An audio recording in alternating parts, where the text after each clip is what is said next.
going on, man? Charlie the Buck. Check it out. Look, what I got in my box today is going to be G.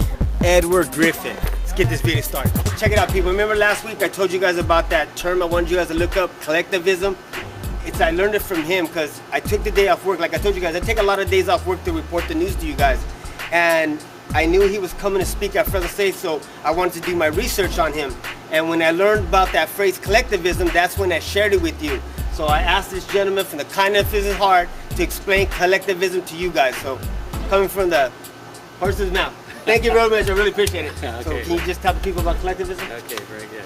Well, collectivism is an important word in our world today, and it's one that people aren't using very much.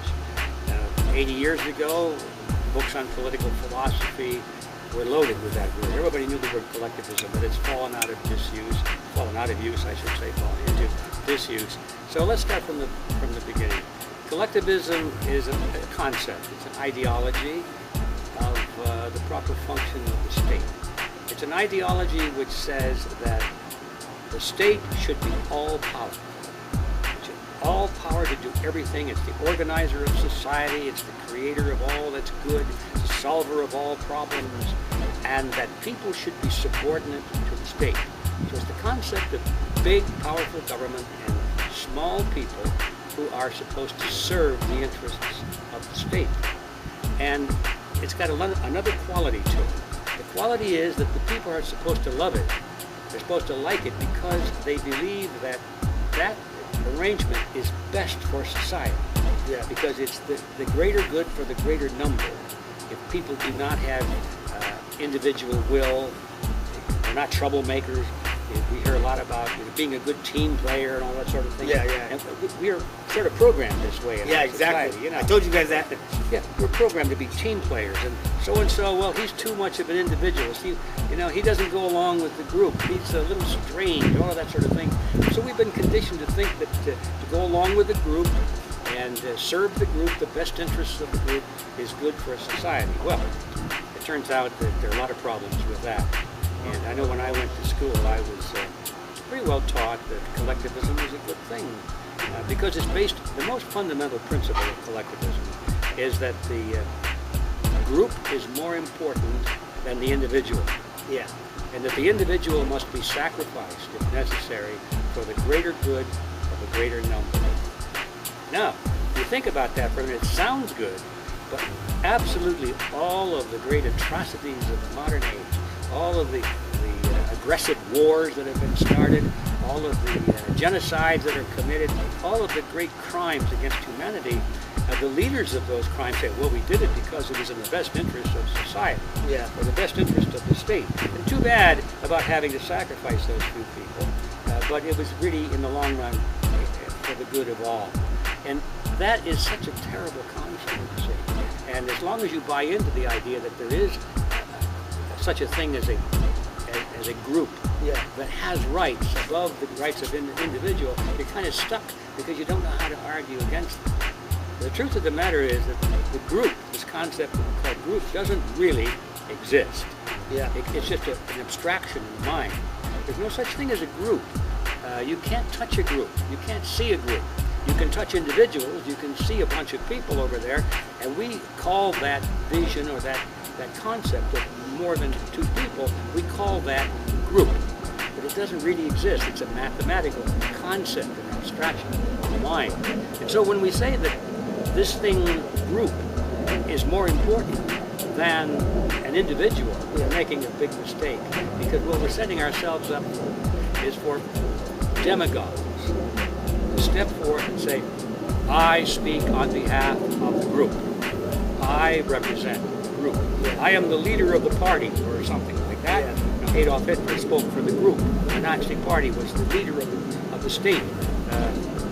Lenin and Stalin spoke for the group. The Communist Party was the leader, and Mao Zedong, the Communist Party was the leader of the state and represented the people. So everything was always done in the name of the people, but really it was just the will of the leader of the little power clique that controlled the state. So we set ourselves up for that when we accept this idea of collectivism. So today, unfortunately, we see in the United States, our country is gone way down this path of collectivism. And I don't care what the government does that we don't like. If we start to complain about it, they say, be quiet, it's in the best interest of the nation, it's in the best interest of society. And we oh, I guess we better be quiet. So that's my complaint, that collectivism is not in the best interest of the individual. And as a matter of fact, when you really think about it, what is best for the group, this concept, is to preserve the rights and dignity of the individual. Yeah. That is what's really best for the greater good of the greater number. Yeah. One thing I thought was really interesting is that one thing that you said in the video that I watched about you, that one thing the Republicans and Democrats both share is that collectivist mindset.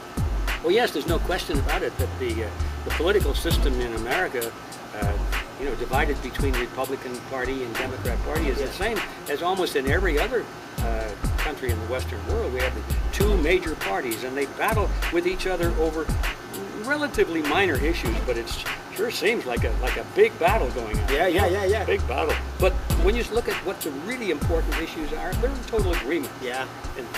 And this is sort of not by accident. They know that what they need to do is, well, let me back up again. There is a book written by a former professor at Georgetown University. His name is Carroll Quigley. And I told you guys that. Yeah, well, it's an important book. It's a big, thick book and kind of boring reading, but it's loaded with important history. And Carroll Quigley is important for a couple of reasons. First of all, he was John F. Kennedy. I mean, not John F. Kennedy. Well, couldn't be more wrong on that. Clinton. He was Clinton's mentor when Clinton went to school, and so Clinton got along very fine with Quigley, and I think it was Quigley that got Clinton appointed to the Rhodes Scholarship, because the reason Quigley is important, and the reason I'm mentioning it, is he wrote this book called Tragedy and Hope.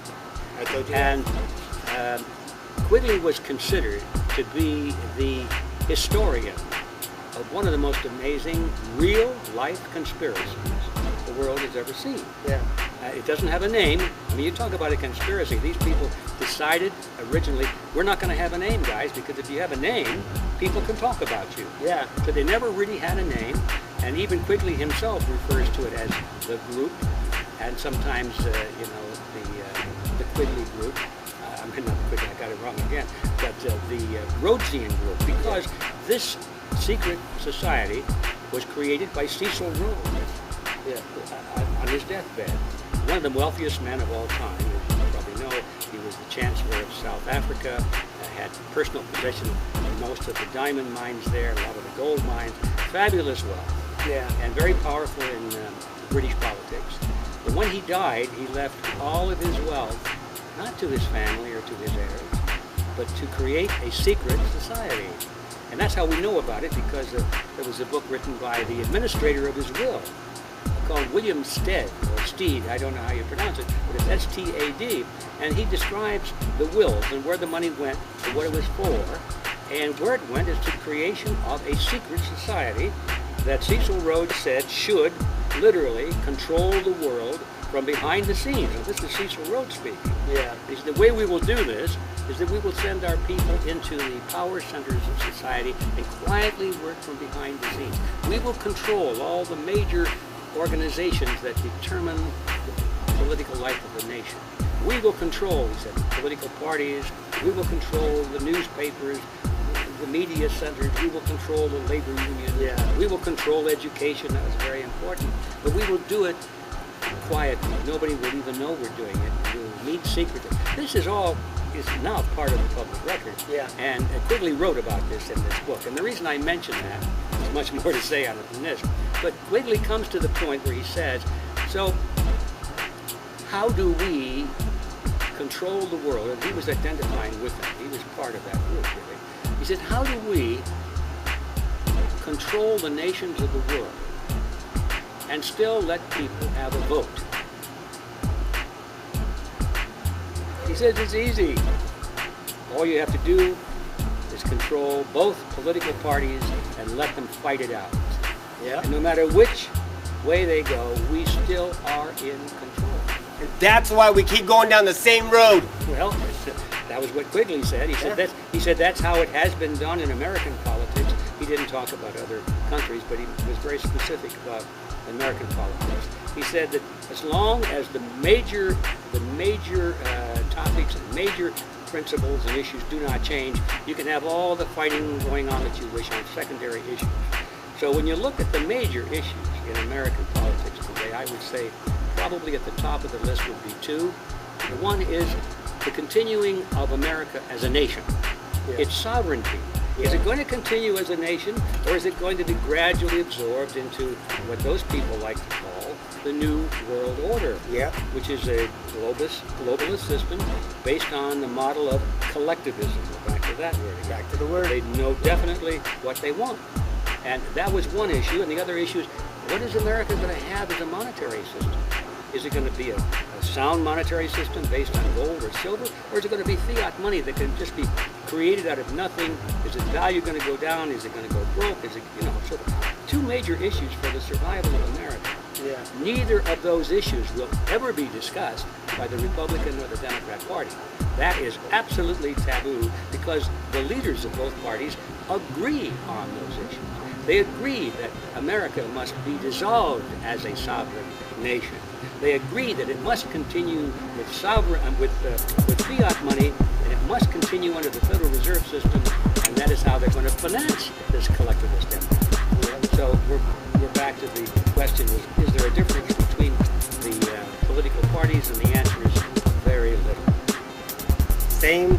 I think it was you're the one that said it.